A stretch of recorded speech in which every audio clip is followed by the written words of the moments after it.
reacting to 2025 Hot Takes with Chief, BNF Review, and the girls cannot stop winning. Now Majak Door. He's got the runner inside Majak. He tried the shimmy and the sidestep. Used the 15. How good is that? Welcome back to Further North, everybody. A lot of stuff to talk about. Best and fairest going on. Off-season's all happening. We've got a tired, jet-lagged Chief here, but hey, he's flown all the way back from Sicily just to do this podcast, which I couldn't be more happy about, Chief. Welcome back. We're going to revisit some hot takes, mate. This is what you flew all the way back for, hot takes. Yeah, I did. It's a long and winding road to get back to the Further North podcast. You know what, Josh? I was actually thinking to myself, I did hit you up in the DMs. You've been on the angry pills lately in the comments section. What's been happening, mate? Sometimes you got to protect home court, mate. Look, a lot of the YouTube comments can throw up some crazy stuff. Usually I can let them slide, but when there's a few that are so boneheaded that I can't even let it go, then I've got to make a very strategic, mild-mannered comment sometimes because, look, I'm sure I'm the one that puts my opinions on the internet. Everyone probably looks at me and goes, why does he think that? What an idiot. But hey, I can have those opinions for other people too. Everyone else just doesn't have a podcast, you know, so there's not a big platform that everyone can congeal on like this one here, but lucky me. Yeah, I look, you put yourself out there, don't you, for criticism, but I also think, you know, a little bit of tate-a-tate in the comments is actually a good thing.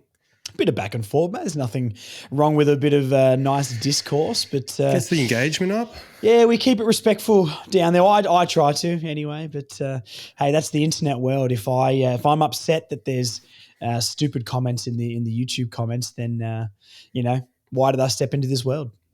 I do have some of the Further North favourites in my crosshairs because I went back and listened to our Hot Takes podcast from, it was actually January this year. Yeah, I saw my notes and it was January, which it's incredible. Is wild.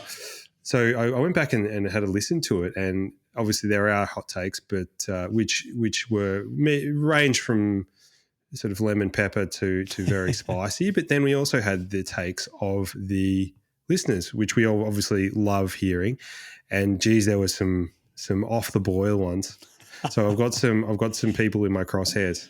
I'm excited for that. Well, look, that's what we're going to do this pod. We're going to talk about the hot takes. We're going to review the hot takes that me and Chief both put out in January, which is wild, thinking that we were all going to win the flag and, you know, all this sort of stuff was going to go down. But look, we're going to revisit it all. It's going to be interesting. I don't actually remember all of yours that you said and some of these fan ones. So I'm excited. But before we do that, we're going to touch on the best and fairest that did happen last night. So we're recording this on Sunday. An interesting top 10, but one obvious result, but one slightly left of field result. I didn't think Shees would win the best and fairest this year, although I thought he would be up there. Give us your reaction to Big X winning it, but also sharing it with the late and very, very good Harry Sheasel coming in later in the season. Yeah, I think there's some elements to that. I mean, obviously X had a great season. I think the nature of the counting voting system helped, to a certain extent, help both players. I mean, obviously X missed a few games with that suspension. She's had a few quieter games probably that he didn't poll votes in. And I think what happens is basically they take your top 20 or something games and then your bottom 3 or whatever are taken out. So that helped both players. I think going back, well, this will be one of our hot takes. I think Sheasel actually had a bit of a better season than maybe what we gave him credit for. And that's probably been borne out in that result. I also think that he probably played a mixture of roles which we don't really fully understand as a supporter base, and that was potentially why he was a bit quieter in terms of possessions earlier in the year. Yeah, I mean, playing off half forward, we saw when Colby went there as well, you know, the lack of ball you get there, but when you get it, you need to impact. And it can take a while to warm up into that role. That's why both those players got thrown back on halfback at the start of their first seasons. So, but once Shees went into that midfield, I think we saw what we want from him. And I think hopefully he's established himself as a midfielder now. I think that's clearly his best role. And to chop out, then hopefully be able to get thrown down half forward. But look, just to read the top 10 here, you know, Harry Sheasel and Tristan Jerry equal first. LDU, Parker, Simpkin, Daniel, McKercher, Powell, Zerha, Curtis. An interesting top 10. I was pretty high on Colby. Finishing seventh is an interesting one for me. Anything that stuck out to you there? Well, both of our respective love childs have finished seventh and eighth, Josh. So McKercher's finished seventh and Powley's finished eighth. And I guess, I don't know, I feel like the ceiling of Colby was really exceptional. Yeah. Like he had some of those games where he's just torn them in half, and I think the Carlton game comes to mind where he's kind of running off the half back line and kicked a couple and looked really, really fluid. Richmond as well, laid a bunch of tackles. Yeah, exactly. And look, he had a really sort of quiet start to the year, but he worked into it so well. And that's why I'm so excited for him next year. This is McKercher, because his ceiling is so high. And he did cop a little bit of flack actually earlier in the year for I guess lack of possession and also kind of lack of physical application. And I think he really showed what he can do in the second half of the year.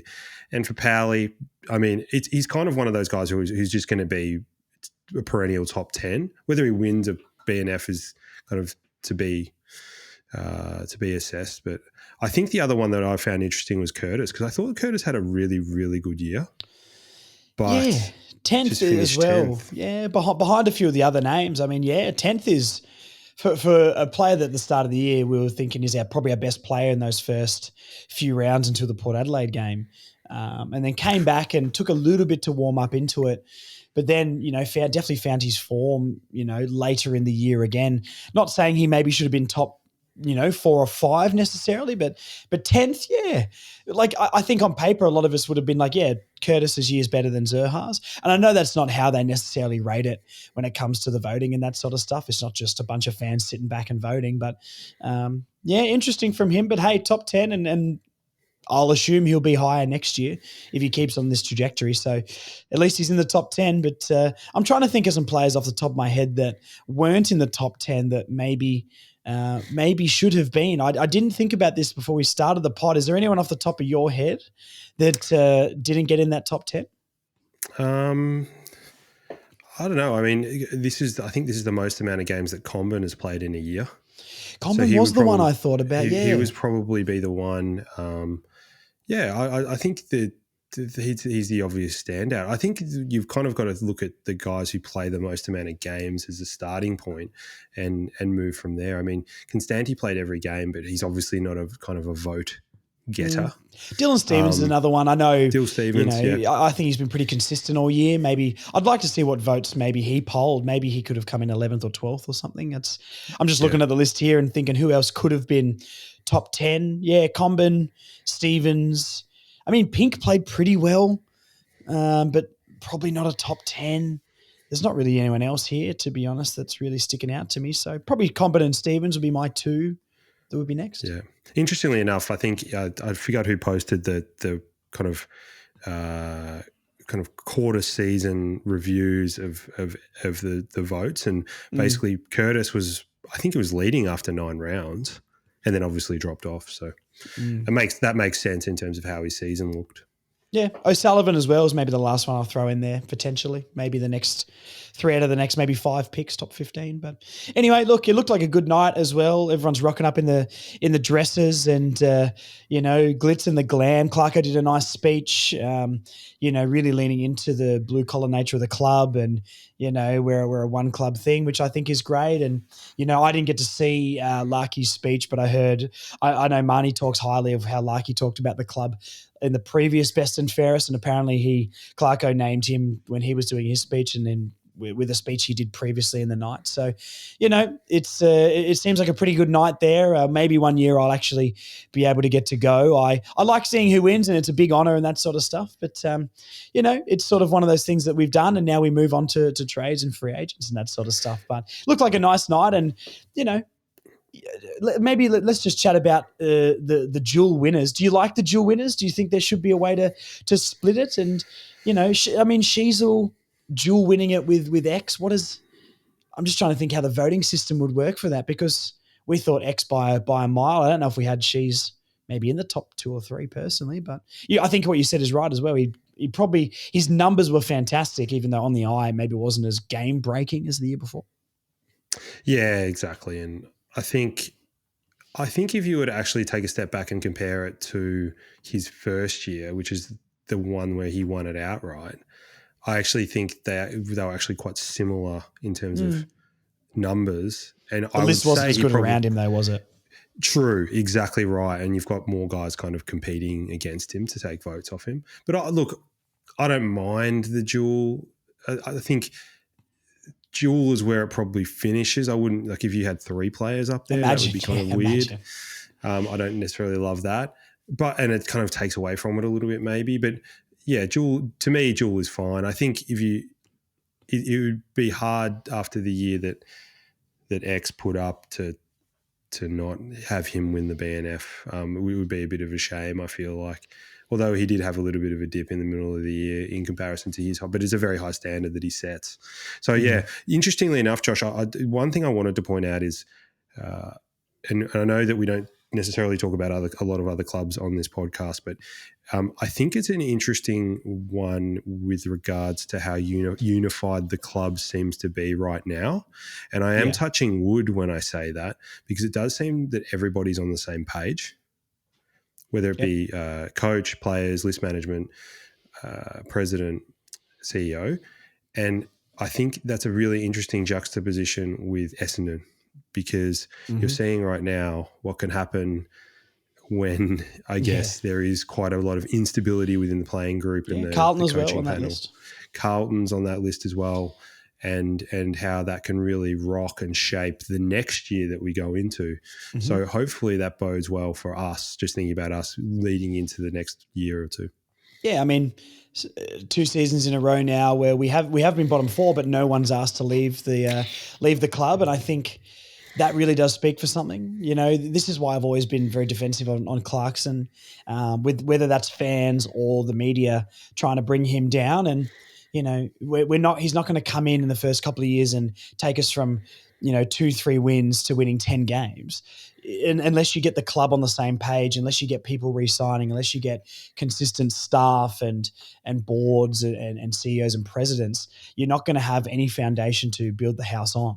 And that takes a while. That's not a 1 or 2 year thing. He's been there 3 years now. Yes, the first year interrupted, but I think we can all agree as fans that this season's given us a lot more confidence that we can take a bit of a jump next year, just because we've got a foundation of players that are committed. We've got a coach that's committed. We've got a club that is aligned, like you spoke on. So, all of this is part of the thing we wanted Clarkson to do, and I think he's doing it, and it's not fast as some people would have wanted, but it's a realistic amount of fast. And I think we're getting there slowly, and I think we'll get there. But that alignment, like you said, is so important. People think North Melbourne, they go, oh, they're rubbish, but no one's leaving. People are signing. We've got a lot of talent there, and people can't wait to get out of the Bombers and the Blues. The D's getting King as their coach is probably a good thing for them, coming from a good environment, but I'd nearly put them on that list too. Not they're losing the players per se, but the last few years their off-field stuff hasn't been aligned. So, yeah, look, I think you're spot on with that. And look, the last thing we'll touch on here before we get into the hot takes is the number 6 player in our best and fairest, Caleb Daniel, heavily scrutinised. But look, this might be a good segue into our top 10 hot takes for the season, which has almost made one of mine pay off that I really didn't think was going to come true at a certain point. But look, we'll get to that in a second. Did you want to kick us off here with the hot takes? You're the guest on the pod. If you want to kick us off with one of your hot takes. Yeah. I think my first one for the year was that Curtis and Zerha would kick 70 plus goals combined.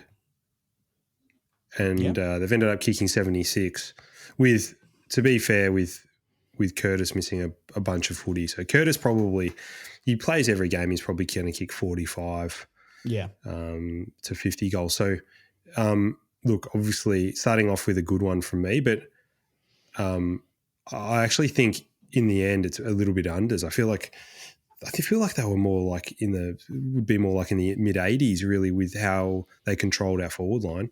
And if you look at the top three forwards in our team, Larky's kicked 41, and then we've got 38 and 38.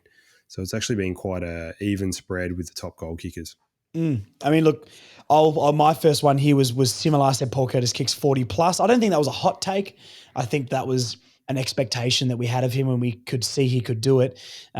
So look, very similar ones there for us. I'll skip to my next one just to mix this up a little bit. My second hot take was North win both WA games, and we almost did it. It was only a goal off from that actually happening. And, for a hot take, which I think at the time it was, I nearly got it.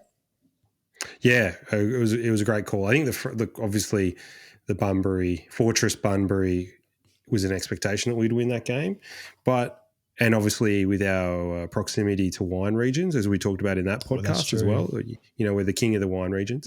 So that was expected, but I don't think, given how Freo ended up playing the back end of the year, I think that result looks better and better as time goes on.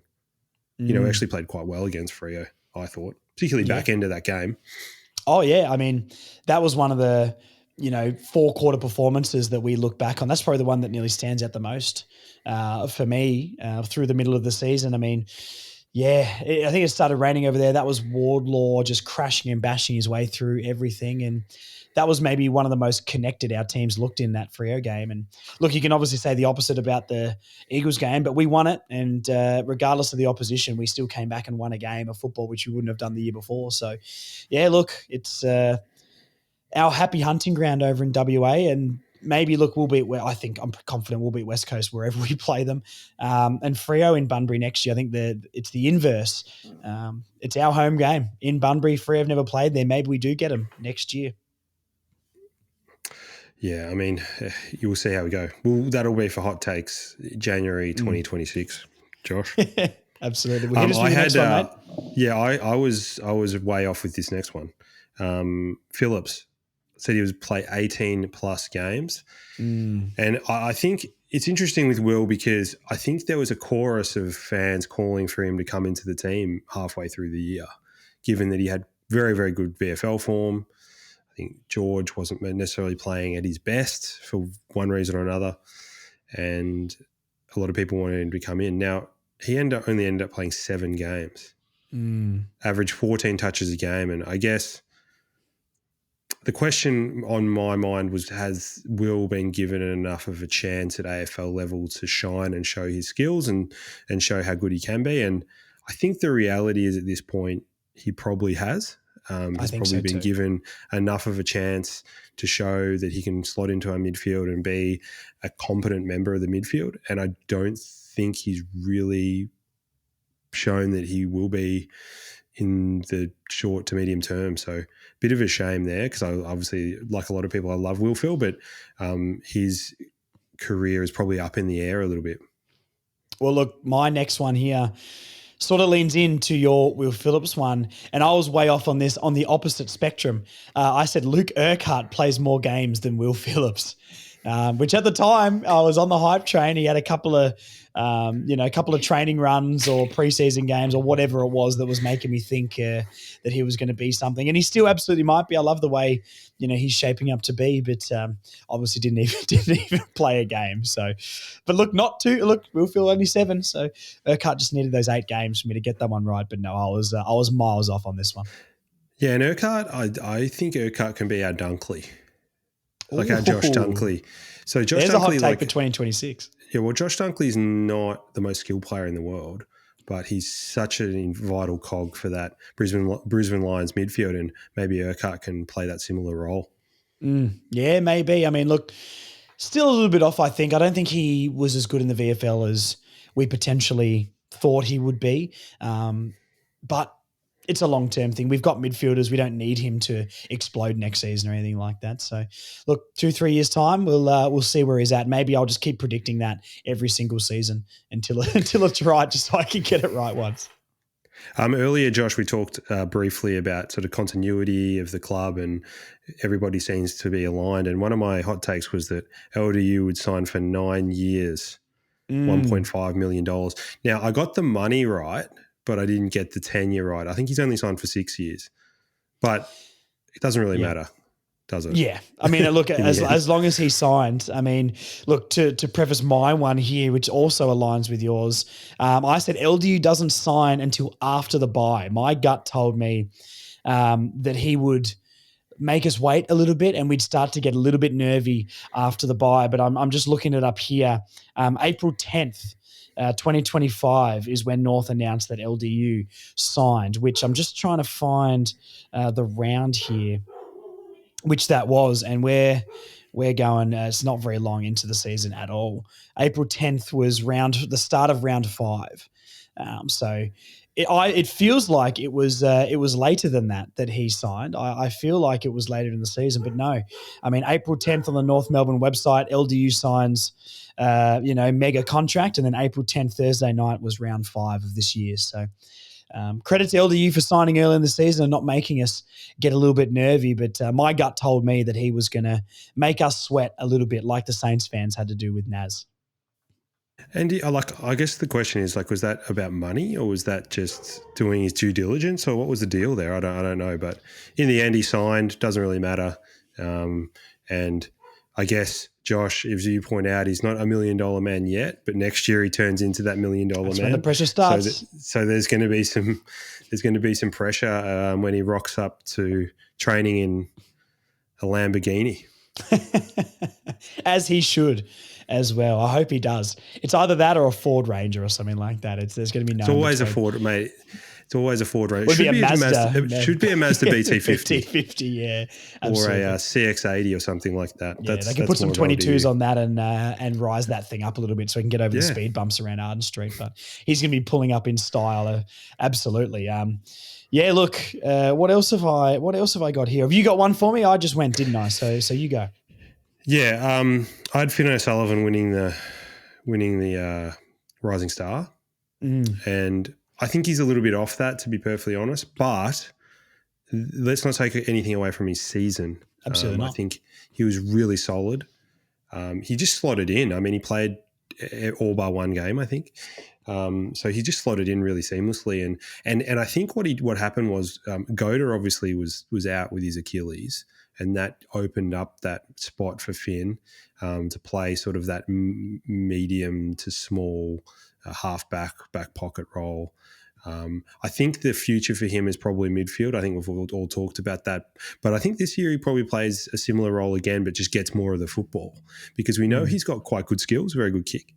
And if he starts pushing up from that sort of 10 to 12 possession mark to 18 to 20 possessions, that will really help us going forward in our transition from forward to back. Yeah, I'm interested to see him with a preseason in the gym to see how big he can get. I mean, was he 180 odd centimeter, 183 odd centimeters? So he's not a giant by any means, but he's got a lot of size. That was one thing in round 1 that I definitely noticed, was that guy is bigger than what I thought he would be. So look, if he can be like a slightly bigger bodied midfielder going forward who's got that attacking, goal kicking flair, I mean, we've got a player on our hands. Maybe he can push to the wing next season potentially, but I think you're right. I think he starts on that half-back role, maybe get Kirch wing or midfield, more midfield time, hopefully, and then we see where we go from there.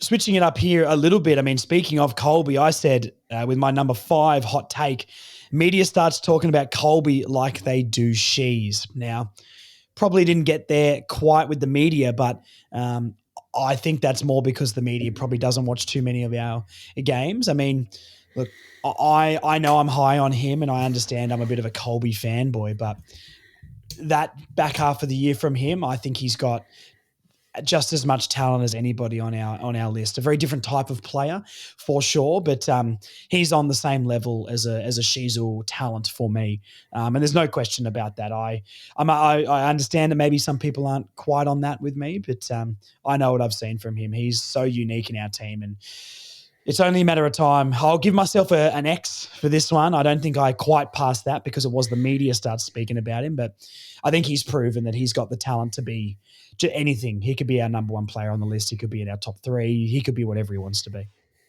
Yeah, and he's second-year player, top 7 in our BNF. I think it has to be. He has to be given his chocolates. But I do think we're only scratching the surface of what he's capable of. Yeah, I agree. If he could definitely be an All Australian halfback / winger. That's the level, I think. And I think he's coming up to that. And we did talk about Cheese. Now, here's the thing, Josh. I said that Cheese would potentially make the All Australian squad. And the thing is, I feel like the All Australian squad is as much media hype as it is actual performance. Agreed. Because you've got probably 20 midfielders in the comp that can make an argument to play in the All Australian team.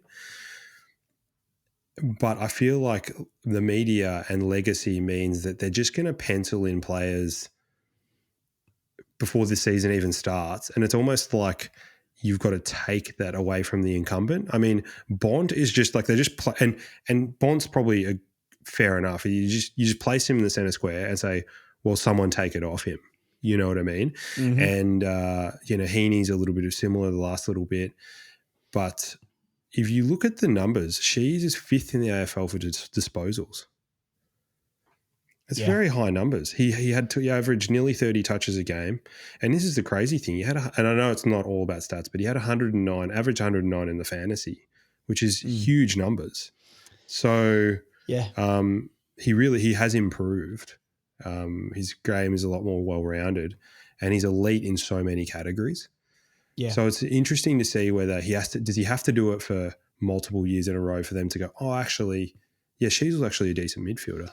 I think it's getting our team up the ladder though a little bit as well. And then like you pointed out before, like there's a few players and there's definitely teams that they'll pick players who maybe aren't deserving of All Australian on because they're part of a good system as well. I think Geelong and Hawthorn used to get a lot of that through the 2010s. And once again, it's no disrespect to these players, but even a guy like a James Kelly for the Cats back in the day, probably not an All-Australian quality player, but playing in that system, he was fantastic at what he did. This one's going to be a harsh one, but like not to pick on the Cats, but even like a Jimmy Bartell, I don't think like Jimmy Bartell's a Brownlow medalist. I don't know if I see him as that caliber of player, but I think on the Cats, he was able to look like that sort of player. Tom Hawkins That's is massively disrespectful, Josh. I don't know if I put him on that top level. 5 players from like the last, like he's right up there. For me, he was right up there. Yeah, he's a fantastic player. I don't know if I see Brownlow is like best player in the AFL in the season. I don't know. I don't know if I put him there. I'd put him close, but he's maybe not quite on that pedestal for me, even though he was a grader, absolutely. But look, this isn't a Jimmy Bartell podcast, but look, if we win some more games, mate, I think the other thing with Shees was like, you saw in the back half of the season, especially like the Richmond game's obvious an example of this.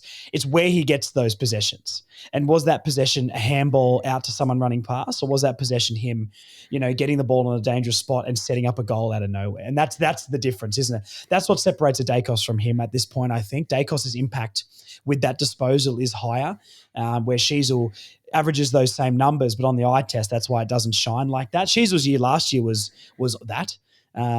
But I think, look, he got chopped and changed around so much this year that once he nails down that spot, I mean, I've got no doubt he's going to be a multi-All-Australian and, wins a lot of best and fairest for this football club. So, look, maybe a player not quite as good as Harry Sheasel, but almost there for me.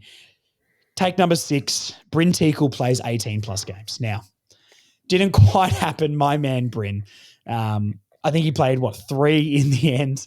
I liked what I saw from Bryn Teakle, and I will maintain that I like him and I think he should have played more games. But unfortunately, we won't see him play for the North Melbourne Football Club again. Arguably my worst take on this list.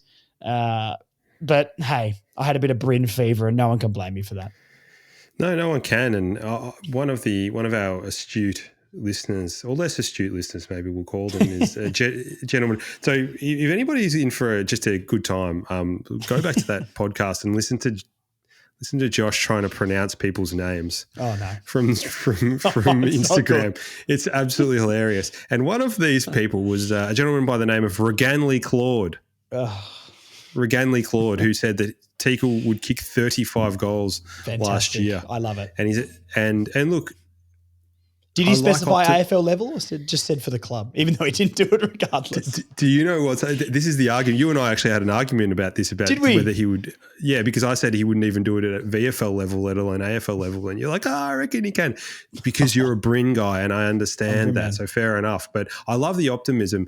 And look, Bryn has skills. He has a particular set of skills, and maybe we weren't best to make the most of those skills.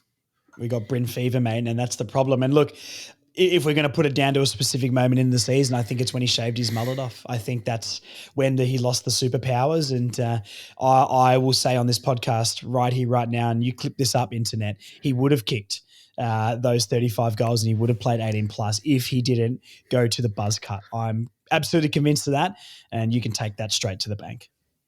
Unfortunately for him, I think it all started coming crashing down when we signed Jack Darling for 3 years. All that, but probably the mullet thing, I would say. Yeah. All right, hit me with your next one. And that was one of your takes, Josh, is that Jack Darling would kick 25 plus goals. Yes, that's number 8 on my list here. Jack Darling kicks 25 plus. I think we got 24 from him. Pretty close this season, so very, very close. I'll give my one that a light tick for me, almost like the. I'll give that a tick. I'll give that a tick. I think 25 plus. I think that was a realistic range. He did play one game where a bit of his calf was hanging off his leg. So look, maybe he would have kicked another one there. But I think anyone who is doubting the Jack Darling deal now, nearly every single person is converted into pro Jack Darling. Me and Marnie were just well ahead of the curve there, but 25 plus goals. I mean, 24. Yeah, give me the tick. Come on. It's I got a harsh one with the Brent Teakle one, so I'll give it a tick. It's a tick. What isn't a tick, unfortunately, is my hot take that we would be a top 15 defence in the competition. Do we know where we finished on that list? Yeah, I just used points against, and we were 17th for points against. But okay. You know what's interesting though? That was not meant to be that hot a take. Like it was. I don't think it was hindsight's that hot a take making me laugh for us for us to go from 17th to 15th, and we've actually been done by the likes of Essendon and St Kilda and Richmond even had a better points against defence than what we did. So did they really? Yeah, West Coast was the only team that we beat. But we beat them by 50, so it's okay. Yeah, but you know what's interesting is in that I just wanted to point out that our offense rate went up to 13th in the competition. Settle down, okay. So that extra goal and a half a game. Yeah, that extra goal and a half a game. So, I mean, Joel actually pointed it out on the podcast. I was listening to the podcast with Joel, the Arden Street Mole, and he pointed out statistically we're basically a goal better in defense and a goal and a half better in offense. So it's like at least those two are converging a little bit. And that kept us in some games, which is nice. But look, top 15 defense, we can earn. That's where the stuff dreams are made of, mate. And I think that's future North law that we'll look back and say, remember when we just wanted top 15, not top 5? But we might be a few years away. We're one Jordan Butts away from your prediction coming true. So let's hope and pray. Yeah, one Jordan Butts. I mean, who else? What's another sort of mid-range defender out there that's looking for a home? Yeah, well, I mean, take your pick, really. There's probably players out there in the VFL. Tomlinson could come in next season. Who knows? So, Well, as long as Brady's got the keys, there's going to be some defenders that are aged between 28 and 33 that are just licking their chops. Yeah. Thinking I can get a 3-year deal out of this. Maybe that's why we're giving Brody Mychek a contract to play in our defence. He can kick goals, but can you stop them? Let's give him a run just to see if he's got a few more years left in him. Yeah, 3 years, $800,000 a year for Brody. Why not? Yep. Ascending deal to end on 1.2. So that'll be exciting. But what's more exciting was my prediction. Number 7 here, North's biggest loss won't be bigger than 50 points. Now, obviously, that's not true. But I'm going to give myself some points. I'm not giving this a tick because that didn't come true. But what I will say is we didn't really get smashed that much. compared to last year. There was a few that blew out late, and I understand that, but there was really just the big three, the three-headed monster of Geelong, Hawthorn, and Good Friday, which was Bad Friday. So, look, no tick for me here. I, like you, backed our defense almost too much, which seems silly now. But we're defensive believers. Maybe in our guts, even though we didn't know it then, we knew Toby Pink would turn into the best defender in the league. So, look, it didn't come true, but we got a Toby Pink out of it, and that's okay. Yeah, and that's all you really want out of life is a Toby Pink at some point. I would say that I think the frustration is that you get pumped and you're like kind of you accept it. You want to be in more games, which I do think we were in more games, like we're a little bit more competitive. You know, even the Adelaide one early in the year, like we were still in that a little bit in the third quarter. Yeah, Gold Coast was the same as well. Just Gold Coast was the same. Yeah, in Collingwood gather was round. the same. Yeah, so we were still in it, but I think I wouldn't mind getting pumped by 10 goals if we at some point pumped a team by 10 goals in the season. Like it's well, kind of we the did, give and mate. the Round take. 2. I don't know if you remember the D's there. They got absolutely blasted by 10. So They did, and I think that's a main reason why our percentage was like a little bit higher than what it could have been because I mean after that Geelong game was the probably the absolute worst low point of our season, wasn't it? yeah. Oh well, yeah. I think Good Friday, looking back on it, probably is my personal one. I think, you know, the thing I look at with the Geelong game is we had 10 guys, I think, or 12 guys in that game under 50 games. I think we had a couple of guys, 6 of them I think had under 10. And no Larky, no Wardlaw, no Jerry for that one. And that was LDU's first game back from a 2-game sort of concussion. So, and it's not excusing the performance at all, but I think that makes a bit, and Geelong's also the best team in the last 20 years. That makes a little bit more sense to me than what we did on Good Friday. I think our Good Friday performance, Carlton were bad. We were coming off a D's performance. We were very excited. And to go from beating the D's by 10 goals to getting gut punched by a clearly rubbish Carlton team, I think that was our lowest point. We didn't know it at that point, but like looking back, I think that's my low point of the season personally. Fair enough. Yeah, I mean, there are probably too many to name really at this point. But hey, less than last year, so everything's fine. Everything's fine. What's also a low point for me is our midfield. I'm kind of wax and wane with our midfield. I think a lot of people do. I think people, when from the outside looking in, our midfield should be our most competitive unit out of the 3, midfield, defence, offence. And I said before the season started that we would have a top 5 midfield in the comp. That was my hot take. Okay. And it hasn't materialised. It just hasn't. I mean, we look at I couldn't find any actual midfield rankings, official midfield rankings, unfortunately, because I don't have access to champion data, but ESPN ranked our midfield as 12th in the league. Oh, that still feels harsh though, because we're one of the better clearance sides in the league. I know it takes other metrics into. Yeah, it does, and so I think the reality is we're one of the better stoppage sides in the comp. Yeah, fair. Obviously with Sherry, with Jerry, with Parker and LDU, and there's some good clearance people in there. I think we just need to find more balance in our midfield. And obviously, we've talked about it many, many times, is that our midfield doesn't work defensively as well as it could do. And I think over time, I actually think that got better as the season went on. But that's a big thing to work on for the season to come. So I was a little bit disappointed in the midfield, mate. Yeah, that's fair. I mean, that's meant to be our bread and butter. And when it worked very well. But when it didn't, it was still our Achilles heel. I think that's why I'm excited for whoever's going to be our new midfield coach. I think that's really exciting to hopefully we get someone with some experience. I've heard rumours it's potentially Barlow, maybe, or someone's going to internally step into that role. I'd probably like to see someone come from the outside in who's been part of or has built a good midfield before. But I think that's going to be a very, very crucial appointment this offseason, whoever's going to be that midfield coach, because we've got the tools and weapons, but it needs to fire like a primed unit down there. So, look, we will see. Someone that didn't fire like a primed unit this year was Eddie Ford. And one of my predictions here was Eddie Ford kicks a game-winning goal. Unfortunately, didn't get that chance. Not one senior game for my man, Eddie Ford, the legend who came on the live show at the start of the year. We were all excited for Eddie this year, and it just wasn't his year. Injuries plagued him as well. A plethora of half forwards, which we've added another one in Spargo now. Just not Eddie's year. And unfortunately, my prediction of an Eddie Ford game winner did not come true. He was the most likely on the list to whip out the double Cobras too. And I don't know if I'll ever get to see that. I did tell Cooper Trembath that has to be his celebration. But I think the younger generation maybe don't think that's as cool as I do. Yeah, and I also think that, unfortunately for Eddie, they're starting to find people for the bird now.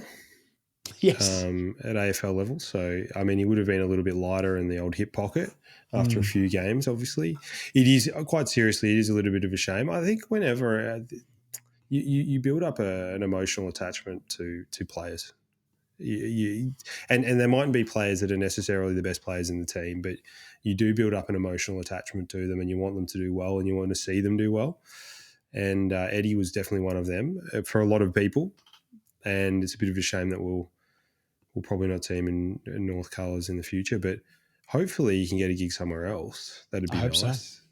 But at this stage, I mean, he is a little bit of a victim of circumstance. We've absolutely loaded with sort of medium-sized half forwards, so it's very, very difficult to crack into the team, and we saw that with Dersma.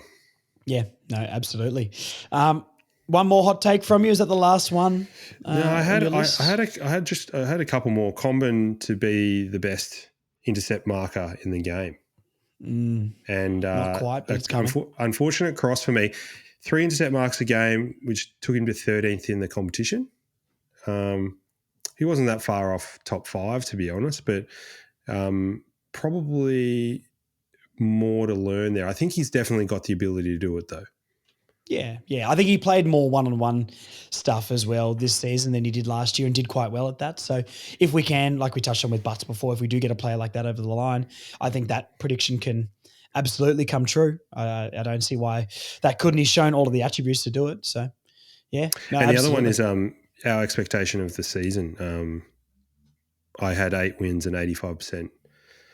I think that was obviously rose-colored glasses. So a bit disappointed that we didn't really get near that. Did you know what I said for that? I don't have that written down here. Oh, you know what? I forget. But I think I was slightly under probably. Yeah, I think we both sort of settled on the realistic expectation was 6 wins. Yeah. Which is kind of very close. So. Well, the last one I've got on my list here is my favourite one that I want to talk about because I've been battered this year for my Caleb Daniel love. And I said Caleb Daniel is top 5 in the BNF and he was 2 points away from being that in our best and fairest count. Finished 6th, 2 points behind Jai Simkin, I believe it was.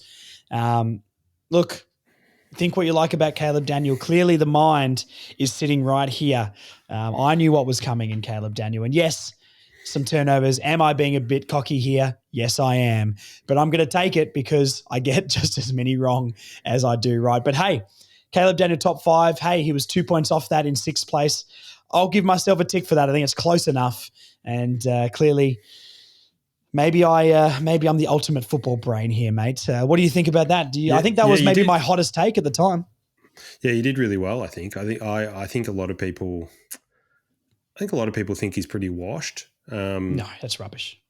And I think after that result, I think it'll really have to sort of force people to take a back step and understand like his role and what his role is in the team. And they're not just going to give people votes because they feel absolutely they should get votes. They're going to give them votes based on how they've performed their role that they're allocated.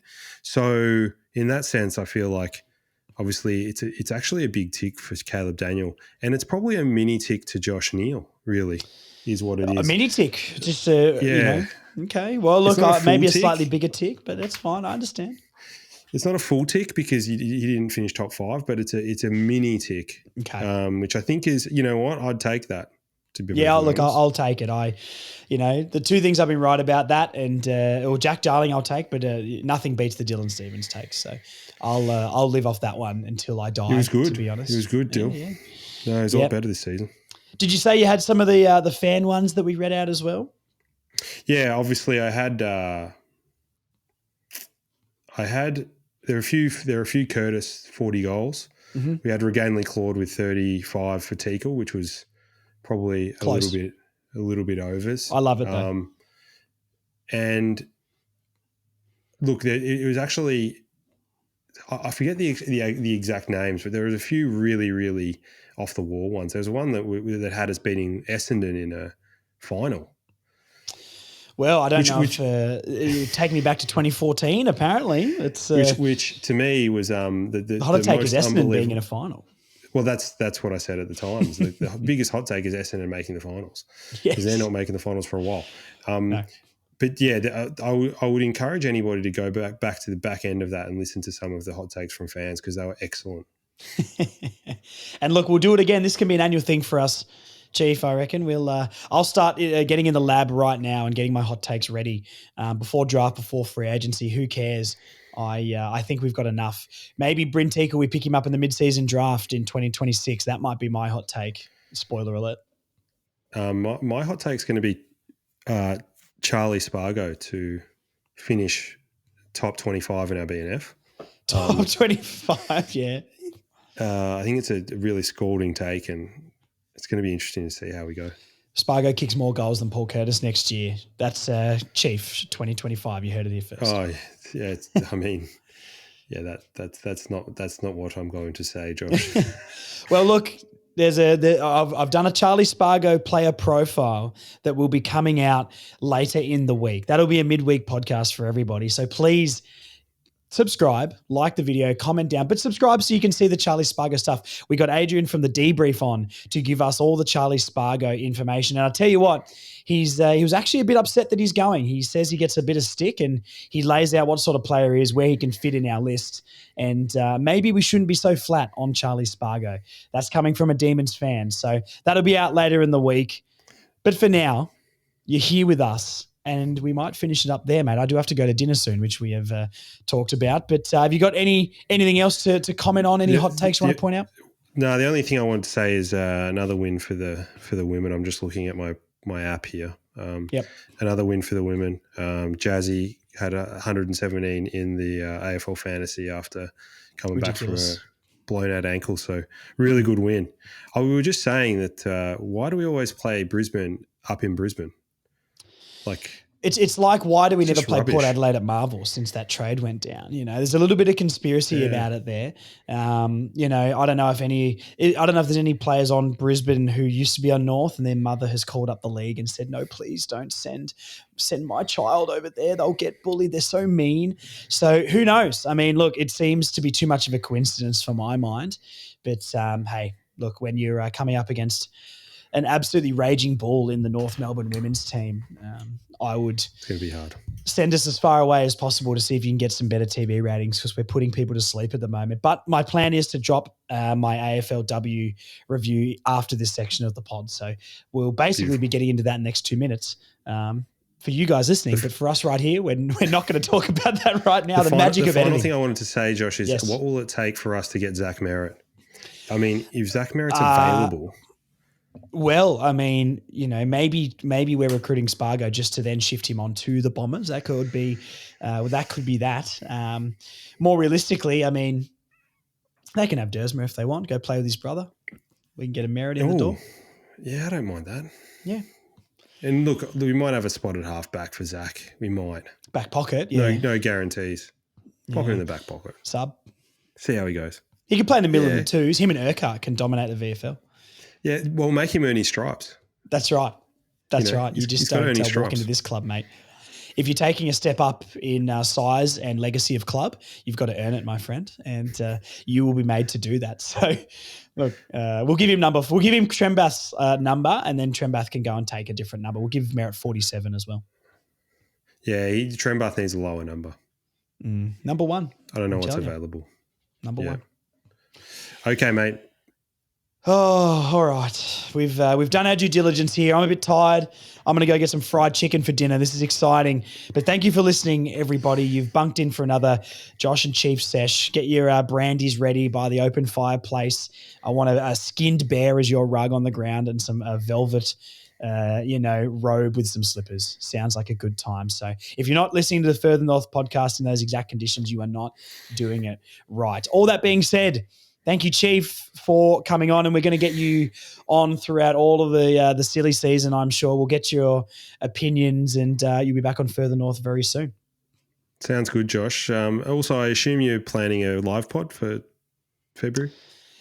Potentially. It stressed me out a little bit last year. So, look, if people want it, I can potentially do it. But, not a confirmed thing at the moment. But if it is going to be, I need to start working on that soon because it does take a while. But, hey, if you're listening and want the live show and you'll come to the live show, put it down below. We got a decent crew.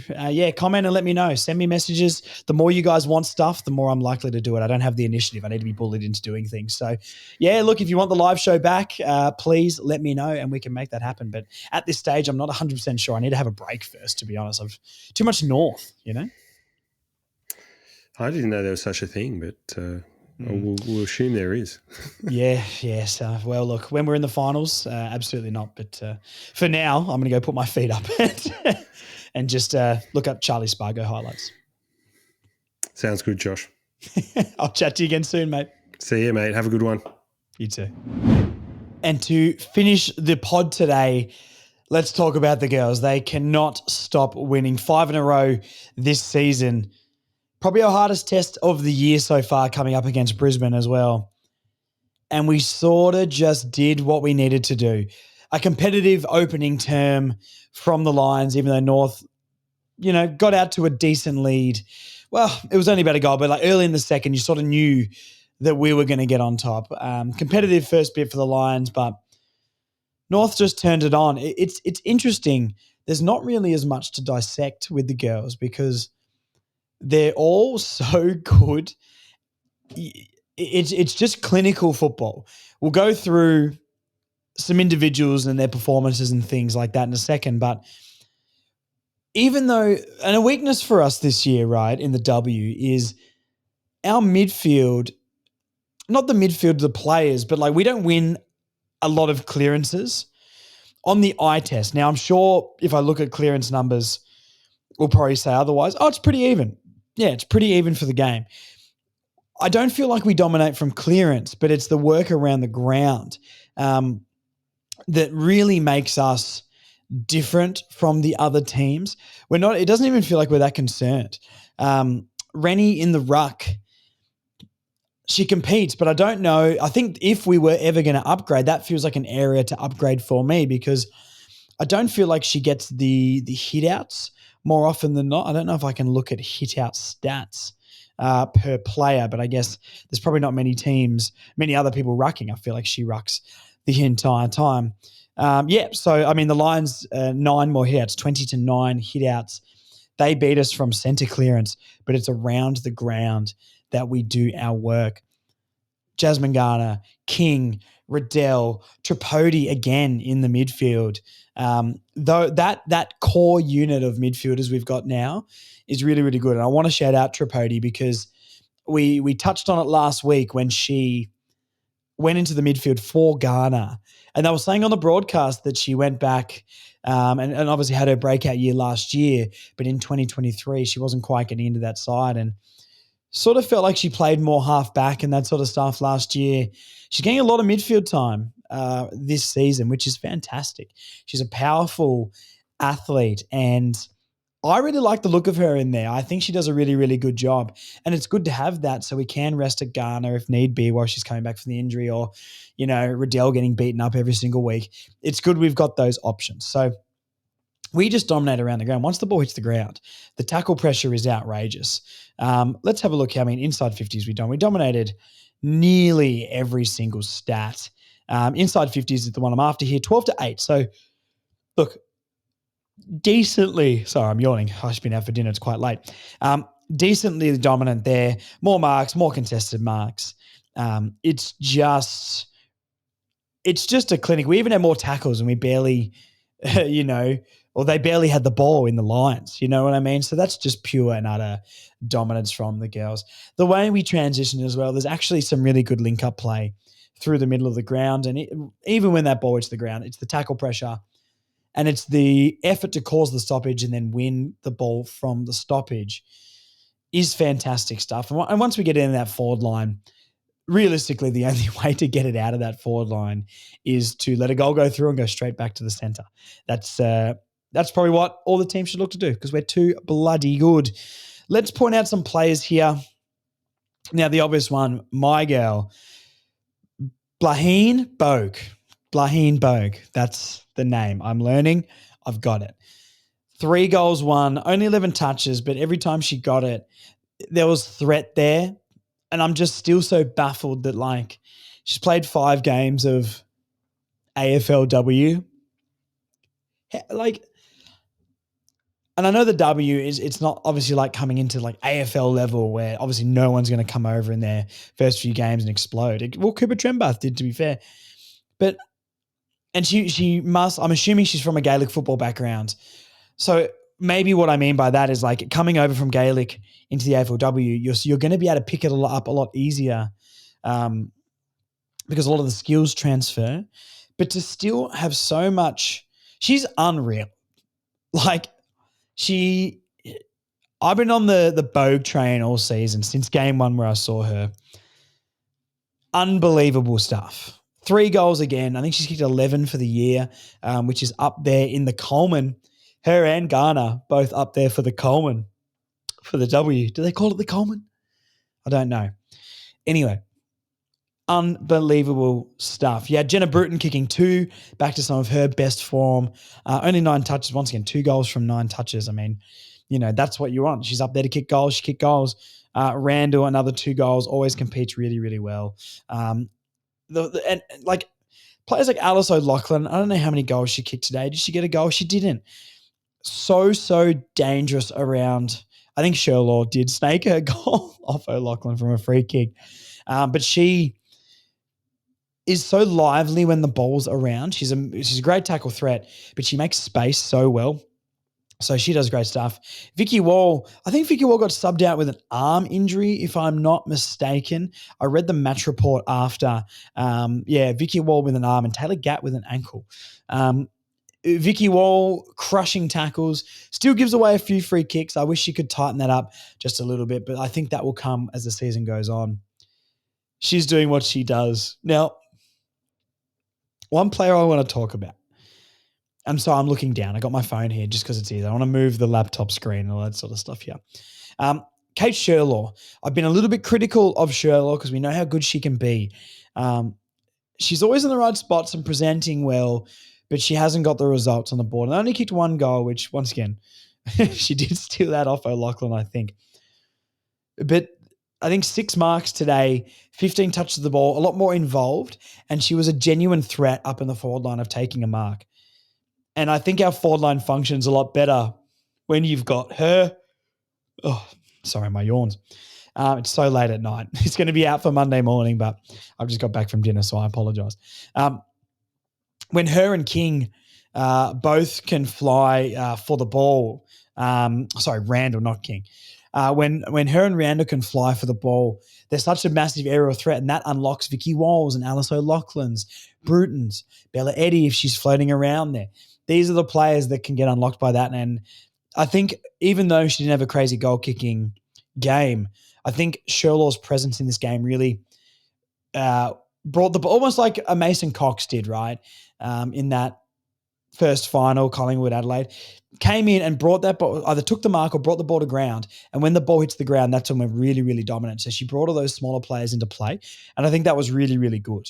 The forward line, once again, is just so dangerous. Let's go to the midfield here.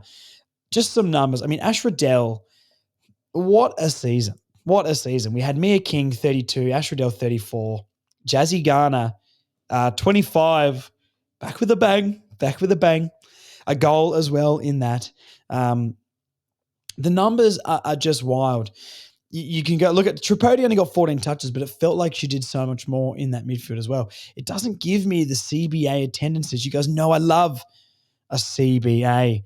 But all those guys are so good. Riddell's just in everything. She's having an unbelievable season right now. Garner's been unbelievable, but wow, I really, she's standing out in that midfield right now. Garner and her, you just can't stop it. Who else have I got to talk about here? Let's talk about Mia King, because I think sometimes you got so many stars in that forward line, or like the midfield, right? I think sometimes she gets a little bit lost. But once again, like 32 touches, 14 contested possessions, 10 tackles. Now, tackles are her thing. You're not going to see Garner and Riddell tackle as much. They're much better offensive players. But once again, Mia King supporting those two, getting that many touches as well. But having 10 tackles, I think that was a game high. No, Tripodi 11, my bad. 10 tackles, 11 for Tripodi. That's why this midfield looks so good, because Riddell and Garner can get that ball and absolutely send it forward. They make space. They link up well on the handball. If Alice O'Loughlin or Tess Craven, Gat was really exciting on the wing for the game time she had, those players can extract, make some space, get it to them in a clean position, and then we just run it forward. You've got Tripodi to lay the tackles. You've got Mia King to lay the tackles. It's a unit. It's an absolute unit, and I think the girls deserve so much praise for that. And the defense, they don't really have much to do they? Libby Birch, I think Libby Birch has been fantastic down in defense. She can arguably get votes for me today again. I'm trying to think who gets the votes, but I don't know. I don't know. There's so many good performers. I just, when the men's team is this good, hopefully one day, Sean Atley Club Champ is going to be so difficult. Everyone defends. I want to give Alice O'Loughlin a lot of praise. Like, her numbers never stand out like crazy, but when you watch the games, she's one of those players that gets that football and just runs and penetrates it forward. She's so much like a Riley Hardiman that it's such a crucial role in the team. And Hardiman's not getting the most touches per week, but every time he gets the ball, he progressed that ball forward, a penetrating kick up the wing, or made a decision and linked up through the midfield. I think she's having a really, really good season. And once again, numbers don't stand out. I don't know if she's going to get heaps of votes for what she does, but she's always in crucial passages of play. Once again, AFLW does not bore me. These yawns are because I'm old and tired. I've got a belly full of chicken. I think I talked to, when we talked to Chief, I recorded this before I went out, or the first part of this pod before we went out. I've gone out to dinner. I've come back. It's currently 10 o'clock at night. I got a belly full of chicken. And I'm doing this last part of the podcast for you guys. That's the commitment, so please excuse my yawns. But yeah, the back line, you never really have much to talk about. Carney is just doing what she does. I think Sheeran, I can't remember how Tess Craven said to pronounce her name. It's not Eilish, it's Ailish, whatever it is, Miss Sheeran. She's been really, really good. And you know what I like about her? You can tell she's experienced. She's got a very powerful run. You can tell she makes the decision very, very quickly. She's got this look on her face of, I'm taking this seriously, and if you make one mistake, I'm absolutely going to get the job done. Jazz Ferguson always plays on the hardest player. I think Libby Birch did a fantastic job of intercepting and almost at times trying to float in front of Davidson. We know how dominant Dakota Davidson can be, and she was still very good in this game. But, I think Jazz Ferguson covered her pretty well. Davidson ended up having to get up the ground to get touches as well. So I think those two did really, really well. Sheeran just is almost like a fix-it sort of player where she can go around and just do whatever. Carney, it's just a whole team effort, isn't it? I've sort of touched on everyone here. I wish Gavin Mangan, is Amy Gavin Mangan? That's right. She played really well in her one game. I wish she would get another game. But yeah, Smith, always contributing. These are the players that don't stand out quite as much. Eliza Shannon, key contributors and cogs in the machine. But, I think Smith's having a very underrated season. I gave her a few votes a couple of weeks ago, but, she does a really good job of supporting that star midfield as well. So there's so many players in this team. I mean, I could go on and on and on, but another fantastic win by the girls. Let's check the ladder, to be honest, because we're just sort of taking the piss at this point, aren't we? The percentage goes down a lot, unfortunately, because we only won by, how many was it in the end? 30-odd points? Yeah, 29 points, 36 to 65. Obviously, the Lions are a better team than we've faced all year this year. But, we're top of the table. We're the only undefeated team at this point. Melbourne must have lost. Let me have a look here. They did to Port Adelaide, and we crushed Port Adelaide, I believe. So, yeah, look, it's premiership incoming, to be honest. I'm locking that in. Not trying to get too cocky too early. Girls, focus. I'm here to be delusional. You're here to win premierships. So you got to be more professional than I am. But, look, 378%, 5 from 5. Next week, are we back at Arden Street? We are. This season is really frustrating for me because I work Saturdays until 3 p.m. and we don't have many games I can get to this year like I could last year. We need more Sunday games or Saturday night games. 2:30 at Arden Street against Carlton. Unfortunately, I can't make that one, even though I really want to. The Windy Hill one the next week, Friday, 3 o'clock. What kind of timing is that, AFLW? Pull your heads in. UTAS, I can't make that one. I think we got a night game against the Tigers on 11th of October. Saturday, 11th of October, 7:15 at Icon Park for some reason. I guess because it's at night and there's the floodlights. But that is the next game I'll be getting to. So get there to that one. If you can get to Arden Street and Windy Hill, please get down and watch the girls. They deserve all your support. They're playing so well, and they absolutely deserve it. Okay, I'm getting too tired. I need to edit this. I'm going to head off. Yes, the girls, they're so fun to watch, honestly. I hope Gat and Wall, their injuries aren't too bad as well. So we'll get news of that through the week. Thank you for listening to Further North. Subscribe, like, all that sort of stuff. I said it previously in the bit that I record with Chief because it's my automatic exit. But you guys know what to do. You support my podcast here so well. You support all the guests and the creator guys we get on so well. So thank you so much. I'll talk to you guys soon. Bye. See ya.